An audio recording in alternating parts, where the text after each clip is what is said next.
नमस्ते दोस्तों, कैसे हो आप सब। उम्मीद करती हूँ बहुत ही अच्छे होंगे। ये बताने के लिए कमेंट बॉक्स में हर हर महादेव अवश्य लिखिएगा। तो आज हम बात करेंगे मासिक शिवरात्रि कब है, मासिक शिवरात्रि कब है और पूजा विधि क्या है, पौराणिक कथाएं क्या है। देखिए, कोई भी व्रत करने से पहले और व्रत के दौरान यदि आप मासिक शिवरात्रि का व्रत कर रहे हैं तो उसमें कथा सुनना बेहद ही ज़रूरी होता है, वरना आपका पूजा अधूरा माना जाता है। तो कथा सुनना बेहद ही ज़रूरी है। तो देखिए, या तो आप फ़ोन के माध्यम से, या तो किसी और के माध्यम से, या तो किताब के माध्यम से, आप जैसे भी सुन सकते हैं, लेकिन सुनना बेहद ही ज़रूरी होता है। तो आज इस वीडियो में आप सभी को यही बताऊँगी कि मासिक शिवरात्रि कब है, पूजा विधि, संपूर्ण नियम विधि और मासिक शिवरात्रि की कथा। सारे वीडियो जानने के लिए हमारे चैनल को सब्सक्राइब कर लीजिए। नीचे बेल आइकन बटन है, उसको प्रेस कर दीजिएगा ताकि आने वाले हर एक नोटिफिकेशन वीडियो आप तक सबसे पहले पहुंच सके।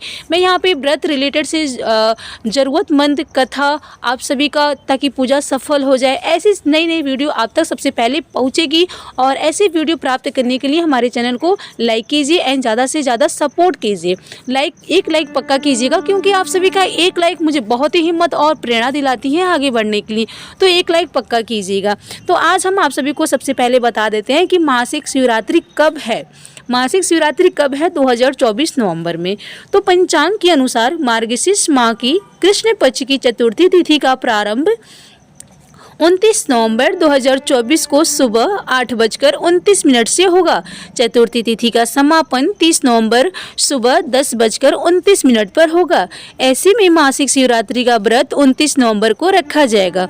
तो ये बात आप सभी को क्लियर हो गई कि 29 नवंबर को ये व्रत रखा जाएगा। अब हम यहाँ पे आप सभी को बता दूं कि मासिक शिवरात्रि के दिन आपको क्या करने हो। मासिक शिवरात्रि के दिन शिव जी के भक्त मासिक पूजा विधि एवं पौराणिक कथाएं जानना बेहद ही पसंद करते हैं। मासिक शिवरात्रि के दिन शिव जी के भक्त श्रद्धा और विश्वास के साथ व्रत करते हैं और विधि विधान से शिव गौरी की पूजा करते हैं। मासिक शिवरात्रि का पर्व कब है, ये आप सभी को क्लियर हो गया है। मैं यहीं पे बात करूं कि उत्साह के साथ मनाया जाता है मासिक शिवरात्रि। इस बार मासिक शिवरात्रि आप सभी का 29 नवंबर को पड़ा है। मानता है कि इस दिन देवों के देव महादेव और माँ पार्वती का विवाह हुआ था, इसलिए इस दिन को मासिक शिवरात्रि के रूप में मनाया जाता है। माना जाता है कि इस विशेष अवसर पर विविध पूर्वक भगवान शिव और माँ पार्वती की पूजा और व्रत करने से साधक को शुभ फल की प्राप्ति होती है और जीवन में खुशियों का आगमन होता है। आइए इस लेख में हम आपको बताएंगे कि मासिक शिवरात्रि के दिन महादेव और माँ पार्वती की पूजा किस तरह करनी चाहिए। ऐसा कहा जाता है कि मासिक शिवरात्रि के दिन भगवान भोलेनाथ पृथ्वी पर मौजूद होते हैं, सभी शिवलिंग में विराजमान होते हैं। इसलिए मासिक शिवरात्रि के दिन की गई शिव की उपासना से कई गुना अधिक फल प्राप्त होता है। हिंदू पंचांग के अनुसार हर साल मासिक शिवरात्रि पड़ती है। हर महीने में मासिक शिवरात्रि, यानी कि मासिक शिवरात्रि हर मास में मासिक में पड़ती है। और यहीं पे हम बात करें कि मासिक शिवरात्रि का पर्व मनाया जाता है। ऐसे में आइए जानते हैं साल 2024 में मासिक शिवरात्रि के दिन कौन सी कथा सुननी चाहिए। शिवरात्रि से पहले जानिए कथा। शिवरात्रि से पहले जानिए वो कथा जो इस दिन का महत्व बताती है। शिवरात्रि पूजन व्रत कथा के से जुड़ी एक रोचक पौराणिक कथा है। एक बार चित्रभानु नामक एक शिकारी था। पशुओं की हत्या करके वह अपने कुटुंब को पालता था। वह एक साहूकार का ऋणी था, लेकिन छड़ समय पर न चुका करने पर क्रोधित साहूकार ने उसको शिवमंड में बंदी बना लिया। संयोग से उस दिन शिवरात्रि थी। बंदी करते हुए शिकारी मठ में शिव संबंधी धार्मिक बातें सुनता रहा। वहीं उसने शिवरात्रि व्रत की कथा सुनी। मासिक शिवरात्रि व्रत की कथा भी सुनी। संध्या होने पर साहूकार ने उसे बुलाया और ऋण चुकाने के लिए पूछा, तो शिकारी अगले दिन सारा ऋण लौटा देने का वचन दिया। साहूकार ने उसकी बात मान ली और उसे छोड़ दिया। शिकारी जंगल में शिकार करने के लिए निकला, लेकिन दिन भर बंदी में रहने के कारण भूख प्यास से व्याकुल था। सूर्यास्त होने पर वह एक जलाशय में समीप गया और वहाँ एक घाट के किनारे एक पेड़ पर थोड़ा सा जल पीने के लिए लेकर चढ़ गया क्योंकि उसे पूरी उम्मीद थी कि कोई ना कोई जानवर अपनी प्यास बुझाने के लिए यहाँ जरूर आएगा। वो पेड़ बेलपत्र का था और उसी पेड़ के नीचे शिवलिंग भी था जो सूखे बेलपत्रों से ढके होने के कारण दिखाई नहीं दे रहा था। शिकारी को उसका पता न चला। भूख और प्यास से थका वो उसी मचान पर बैठा गया। मचान बनाते समय उसने जो टहनियाँ तोड़ी वे संयोग से शिवलिंग पर गिरी। इस प्रकार दिन भर भूखे प्यासे शिकारी का व्रत भी हो गया और शिवलिंग पर बेलपत्र भी चढ़ गया। एक पहर रात्रि बीत जाने पर एक गृहिणी मृगी तालाब पर पानी पीने पहुंची। शिकारी ने धनुष पर तीर चढ़ाकर ज्यों ही प्रत्यंचा खींची, उसके हाथ के धक्के से कुछ पत्ते एवं जल की कुछ बूंदें नीचे बने शिवलिंग पर गिरी और अनजाने में ही शिकारी की पहले प्रहर की पूजा हो गई। मृगी बोली, मैं गृहिणी हूँ, शीघ्र ही प्रसव करूँगी। तुम एक साथ 2 जीवों की हत्या करोगे जो ठीक नहीं है। मैं बच्चे को जन्म देकर शीघ्र ही तुम्हारी समक्ष प्रस्तुत हो जाऊंगी, तब मार लेना। शिकारी ने प्रत्यंचा ढीली कर दी और मृगी जंगली झाड़ियों में लुप्त हो गई। कुछ ही देर बाद एक और मृगी उधर से निकली। शिकारी की प्रसन्नता का ठिकाना न रहा। समीप आने पर उसने धनुष पर वार चढ़ाया। कुछ बेलपत्र नीचे शिवलिंग पर जा गिरे और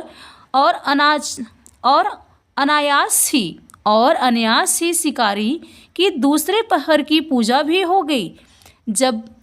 तब उसे देख मृग ने विनम्रतापूर्वक निवेदन किया कि मैं थोड़ी देर पहले ऋतु से निर्वित हुई हूँ और कामातुर विरहिणी हूँ। अपने प्रिय की खोज में भटक रही हूँ। मैं अपने पति से मिलकर शीघ्र ही तुम्हारे पास आ जाऊंगी।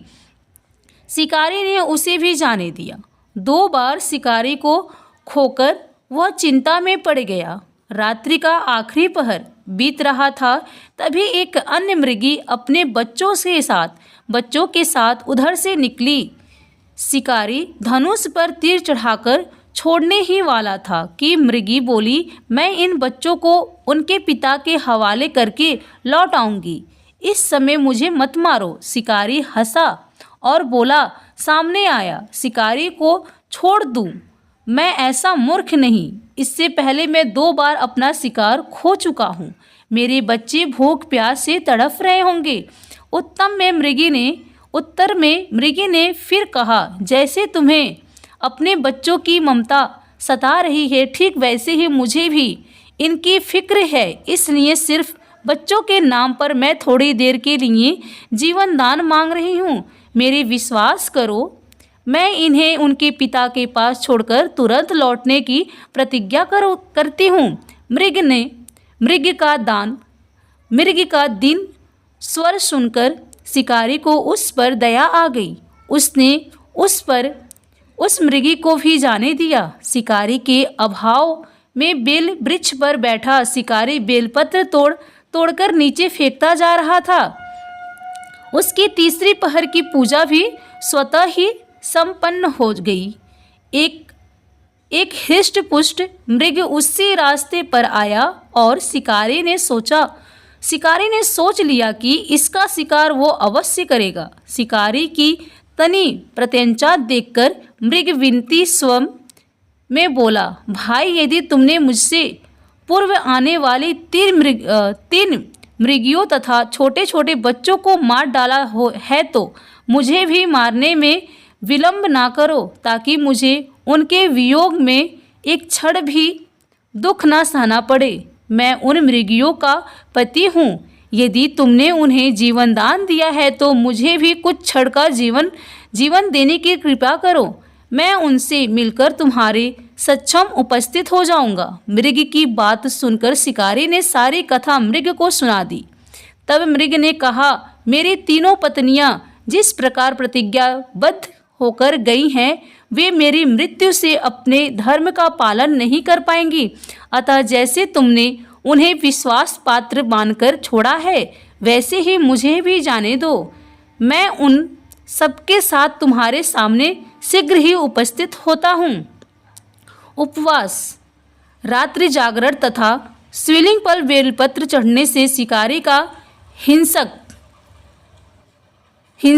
हृदय निर्मल हो गया था। उसके भगवत शक्ति का वास हो गया था। उसके हाथ से धनुष तथा बाण छूट गया और उसने मृग को जाने दिया। थोड़ी ही देर बाद वह मृग सपरिवार शिकारी के सक्षम उपस्थित हो गया ताकि वह उनका शिकार कर सके। किंतु जंगली पशुओं की ऐसी सत्यता, सात्विकता एवं सामूहिक प्रेम भावना देखकर शिकारी को बड़ी ग्लानि हुई और उसके नेत्रों से आंसुओं की छड़ी लग गई। उस मृग परिवार को न मारकर शिकारी ने अपने कठोर हृदय को जीव हिस्सा से हटा सदा के लिए कोमल एवं दयालु बना लिया। देवलोक से समस्त देव समाज भी इन घटना को देख रहे थे। उसके ऐसा करने पर भगवान शंकर ने प्रसन्न होकर तत्काल उसे अपने दिव्य स्वरूप का दर्शन करवाया तथा उसे सुख समृद्धि का वरदान देकर गृह नाम प्रदान किया। यही वह गृह था जिसके साथ भगवान श्री राम ने मित्रता की थी। इस प्रकार शिवरात्रि पूजन पौराणिक व्रत कथा समाप्त हुई। ओम नमः पार्वती पते हर हर महादेव। शिवरात्रि को लेकर बहुत सारी कथाएं प्रचलित हैं। पुराण कथाओं में लिखा है कि भगवती पार्वती ने शिव को पति के रूप में पाने के लिए घनघोर तपस्या की थी। पौराणिक कथाओं के अनुसार इसके फलस्वरूप भगवान शिव और माता पार्वती का विवाह हुआ था। यही कारण है कि शिवरात्रि को अत्यंत महत्वपूर्ण और पवित्र माना जाता है। गरुड़ पुराण की कथा। गरुड़ पुराण में इस दिन के महत्व को लेकर एक अन्य कथा कही गई है। कथा के अनुसार एक निषादराज अपने कुत्ते के साथ शिकार खेलने गया। उस दिन उसे कोई शिकारी नहीं मिला। वो थककर भूख प्यास से परेशान हो गया। एक तालाब के किनारे गया। यहाँ बेल वृक्ष के नीचे शिवलिंग था। अपने शरीर को आराम देने के लिए उसने कुछ बेल पत्र तोड़े जो शिवलिंग पर भी गिर गए। अपने हाथों को साफ करने के लिए उसने तालाब का जल छिड़का, जिसके कुछ बूंदे शिवलिंग पर भी जा गिरे। ऐसा करते समय उसका एक तीर नीचे गिर गया, इसे नीचे की तरफ झुका। इस तरह शिवरात्रि के दिन शिव पूजा की पूरी प्रक्रिया उसने अनजाने में ही पूरी कर ली। मृत्यु के बाद जब यमदूत उसे लेने आया तो शिव के गणों ने उसकी रक्षा की और उन्हें भगा दिया। अज्ञातवास शिवरात्रि के दिन भगवान शंकर की पूजा का इतना अद्भुत फल मिलता है तो वो समझ गया कि देवाधिदेव महादेव का पूजन कितना अधिक फलदायी होगा। यही कथा प्रचलित हो गई। इसके बाद से शिवरात्रि के पूजन का चलन चल पड़ा। शिवरात्रि की पूजा विधि शिवरात्रि के दिन प्रातःकाल उठकर स्नान आदि से निर्वित होकर के करना चाहिए। इसकी विधि जानने से पहले दोस्तों, यदि अभी तक हमारे चैनल को आप सब सब्सक्राइब नहीं किए हैं तो प्लीज़ जल्दी से सब्सक्राइब कर लीजिए। आप सभी का एक लाइक मुझे बहुत ही हिम्मत और प्रेरणा दिलाती है ऐसी नई नई कहानियाँ और जानकारियाँ बताने के लिए। तो आइए जानकारी को पूरी करते हैं। तो यहाँ पे प्रातःकाल उठकर स्नान आदि करके पूरी श्रद्धा के साथ भगवान शिव शंकर के आगे व्रत का संकल्प लें। संकल्प के दौरान उपवास की अवधि पूरा करने के लिए शिव जी का आशीर्वाद लें। इसके अलावा आप व्रत किस तरह से रखेंगे, यानी कि फलाहार या फिर निराजल, ये भी संकल्प लें। फिर शुभ मुहूर्त में पूजा प्रारंभ करें। सबसे पहले भगवान शंकर को पंचामृत से स्नान कराएं। शिवलिंग पर फूल, बेलपत्र और बेर आदि चीज़ें अर्पित करें। सामर्थ्य अनुसार भांग धतूरे ऐसी सारी चीज़ें अर्पित करें और पूरी रात्रि का दीपक जलाएं। इसके अलावा चंदन का तिलक लगाएं। बेलपत्र, भांग, धतूरा भोलेनाथ का सबसे पसंदीदा चढ़ावा है, इसलिए 3 बेलपत्र, भांग, धतूरा और जायफल, कमल कट्ठे, साथ ही फल, मिष्ठान, मीठा पान, इत्र व दक्षिणा चढ़ाएं। घी का दीपक जलाएं और आरती करें। साथ ही शिव चालीसा का पाठ करें और भगवान शिव को विशेष चीज़ों का भोग लगाएं और लोगों में प्रसाद का वितरण करें। महामृत्युंजय मंत्र का जाप करें। साथ ही ओम नमः शिवाय का जाप करें। इस तरीके से आप अत्यधिक जाप कर सकते हैं। इस मंत्र का जाप करने से सभी प्रकार के रोग, भय, चिंता, दुख दूर हो जाते हैं। धार्मिक ग्रंथों में निहित है कि दुख की घड़ी में महामृत्युंजय मंत्र के जाप करने से सभी प्रकार की बाधा समाप्त हो जाती है। सबके बाद में केसर युक्त खीर का भोग लगाकर सबको प्रसाद बांटे।